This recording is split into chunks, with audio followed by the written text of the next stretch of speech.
Hello दोस्तों, आप देख रहे हो हॉरर स्टोरी 2.2 चैनल पर मेरी कहानी जुबानी। हेलो दोस्तों, आज मैं आपके पास एक ऐसी कहानी लाया हूँ जिसका आपको कब से इंतज़ार होगा। थंबनेल तो आपने देख ही लिया होगा।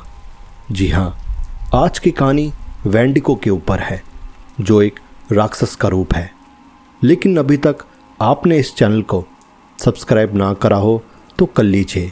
इससे हमारा हौसला और बढ़ता है, जिससे आपको कई बेहतरीन कहानियाँ सुनने को मिलेगी। तो चले बिना देरी के कहानी को शुरू करते हैं। दोस्तों, मेरा नाम जॉन है। मैं स्कॉटलैंड शहर में रहता हूँ। मेरी हर कई बात पर पता नहीं आपको यकीन हो या नहीं, ये मैं नहीं कह सकता। ये तो आप लोग भी जानते हो, कुछ किस्से हर किसी के साथ नहीं घटते।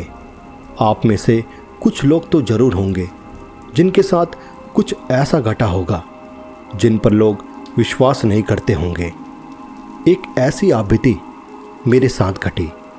इसको आप सच मानो या नहीं, लेकिन एक कहानी ही मान के इसको पूरा सुनना। दोस्तों, स्कॉटलैंड शहर, यहाँ मेरा पूरा परिवार कई सालों से रह रहा है, मानो तो 40 साल से। मेरे दादा परदादा के टाइम से हमारा मीट बेचने का बिजनेस था, जो पीढ़ी पर पीढ़ी चले जा रहा था। शहर के दूर दूर तक हमारा ये सामान बिकता था। हमारे पास कई तरह के जानवर थे, घोड़ा, भैंस, सूअर और बहुत सारे। मैं उस वक्त 10 साल का था। अपने स्कूल की छुट्टियां अपने दादा के साथ ही बिताता था।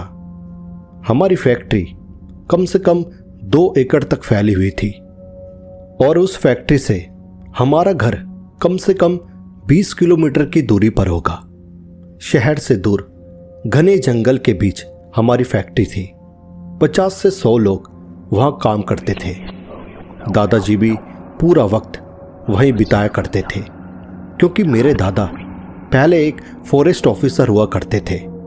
उनके पास 2 बड़ी बंदूकें थी, जो कि हर पल अपने कंधों पर लटका के रखते थे, क्योंकि वहां जंगली जानवरों का काफ़ी खतरा होता था। बात है उस दिन की, जब मेरी स्कूल की छुट्टियां पड़ गई थी। मैं और मेरा पूरा परिवार दादाजी के वहां आ गया था। दादाजी मुझे बचपन से क्लाइंबर की तकनीकें सिखाया करते थे। आधे से ज़्यादा दिन हम लोग जंगलों में ही ट्रैकिंग किया करते थे। एक दिन की बात थी, हम 4 लोग थे, मैं, दादाजी और मेरे कज़न भाई, जिनकी उम्र लगभग 17 से 18 साल की होगी। शाम का समय था और दिन की तरह हमको काफ़ी देर हो चुकी थी। वक्त होगा 10 बजे का। हम लोग गहरे घने जंगल से अपने घर की ओर जा रहे थे। अंधेरा बहुत था। हर तरफ कीड़े मकोड़ों की आवाज़ें सुनाई दे रही थी। डर तो मुझे अपने चलने पर था, क्योंकि हर कदम मेरा किसी लकड़ी की टहनी पर पड़ रहा था।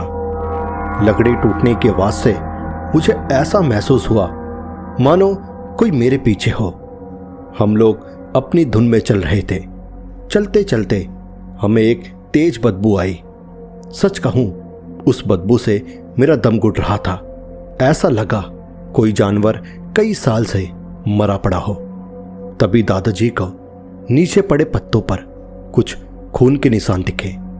दादाजी ने तुरंत अपनी बंदूक को आगे की तरफ रखा, और वो खून के धब्बे आगे की ओर जाते हुए दिखाई दे रहे थे। जब हम धीरे धीरे उस ओर जाने लगे, बदबू भी पहले से और तेज हो गई। फिर जो हमने देखा, उसे देख हम चिल्ला गए। हर तरफ दहशत का मंजर था। 2 गाय, जिसका सर धड़ से अलग था, पेट की हथड़ियां चारों तरफ फैली हुई थी। हर तरफ मक्खियां भिनभिना रही थी। ऊपर पेड़ों की टहनियों से खून ही खून टपक रहा था, मानो जिसने भी ये किया हो उसने इन दोनों जानवरों को पेड़ों पर लटका के खाया।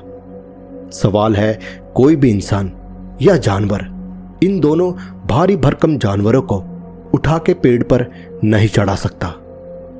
यहां वहां देखते देखते हमारी नजर उस पेड़ पर पड़ी जहां खून ही खून टपक रहा था। ध्यान से देखने पर उस पेड़ पर गहरे लंबे नाखूनों के निशान थे। इतने बड़े हाथ किसी भी जानवर के नहीं होते। उस पेड़ की चौड़ाई कम से कम 5 फुट की होगी। उस निशान ने पेड़ को आधा खोखला कर दिया था। उसे देख हम सब लोगों के चेहरे से पसीना आने लगा। अब पैर भी कांप उठे थे। हमें ठीक डर का एहसास होने लगा। तभी दादाजी हमें बिना देरी के घर ले आए। हमने इस बात को किसी के सामने नहीं रखा। ये तो बस शुरुआत थी। इस किस्से के बाद हर जगह से जानवरों की आधी बची कुची लाश मिलने लगी। ये खबर पूरे शहर में फैल चुकी थी। कोई इसे एलियन कहता और कोई वेंडिको। हर कोई रात को घर से बाहर जाने में डरने लगा। दहशत का असर हर लोगों के मन में आने लगा। जैसा मैंने आपको बताया था, हमारी फैक्ट्री 2 एकड़ तक फैली हुई है। एक रात की बात थी। दादाजी हर दिन जानवरों को खाना देके चारों तरफ सटीक दरवाजा लगा के फिर सोने जाते थे। एक दिन दादाजी सुबह सुबह फैक्ट्री की तरफ आए। उन्होंने देखा दरवाजा आधा अलग हो रखा है। वो जो भी था उसने ताले के साथ दरवाजा ही उखाड़ दिया। अंदर देखने पर उनकी सांस हलक में अटक गई। अंदर हर तरफ जानवरों की कटी पिटी लाशें फैली हुई थी। खून से सफेद दीवारें लाल हो चुकी थी। कुछ घंटों तक दादाजी एक कोने में सुन पड़े थे, क्योंकि हमारे आधे से ज्यादा जानवर मर चुके थे। लेकिन जब हमारा ध्यान उस दरवाजे पर पड़ा, उससे हमें वही निशान याद आया जो कि उस पेड़ पर था। उस दरवाजे पर भी वही लंबे नाखूनों के निशान बने हुए थे। ये तो समझ आ चुका था, ये उसी ने किया जिसने उस रात उन 2 गायों को मारा था। दादाजी मेरे बहुत बहादुर इंसान थे। उनका काफी नुकसान हो गया था।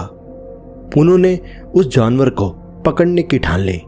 अब हर रात दादाजी फैक्ट्री पर ही रुकने लगे, 2 अनलोडेड बंदूकों के साथ। उनकी सोच पकड़ने की नहीं थी, बल्कि मार गिराने की थी। अब उन्हें 2 से 3 दिन हो चुके थे। अब हर रात उनकी खामोशी से कट रही थी। दिन बीतते गए, उनके हाथ खामोशी के अलावा कुछ नहीं लग रहा था। खैर, 1 हफ्ते बाद वो रात आई जो दादाजी को बेसब्री से इंतजार था।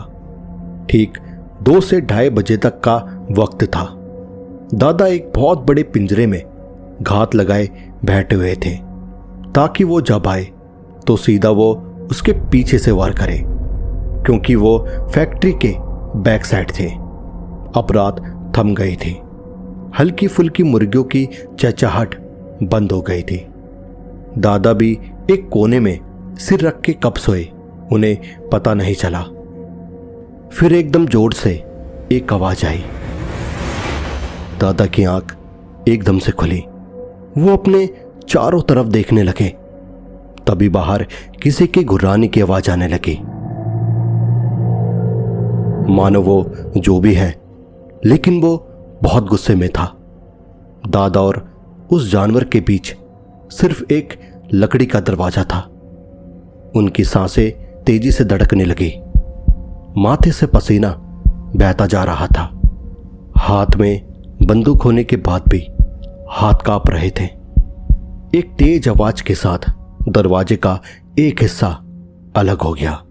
दादा गलत थे। वो उनके आगे के साइड से नहीं, बल्कि पीछे की साइड से आया, जहां दादाजी घात लगाए बैठे हुए थे। उन्होंने जो देखा उसे देख उन्होंने 4 से 5 बार गोलियां चलाई। तब तक वो नहीं रुके जब तक वो भागा नहीं। उसकी रफ्तार बिजली की तरह थी। गोलियों की आवाज से हम सब लोग बाहर आ गए। हमने तुरंत फॉरेस्ट ऑफिसर को कॉल करा और उनको यहां आने को कहा। दोस्तों, जब दादाजी कुछ बताने की स्थिति में आए। उसे सुन हमारे पैर से जमीन खिसक गई। उनका कहना था वो करीबन 10 फुट का था। दिखने में वो किसी हिरन जैसा था।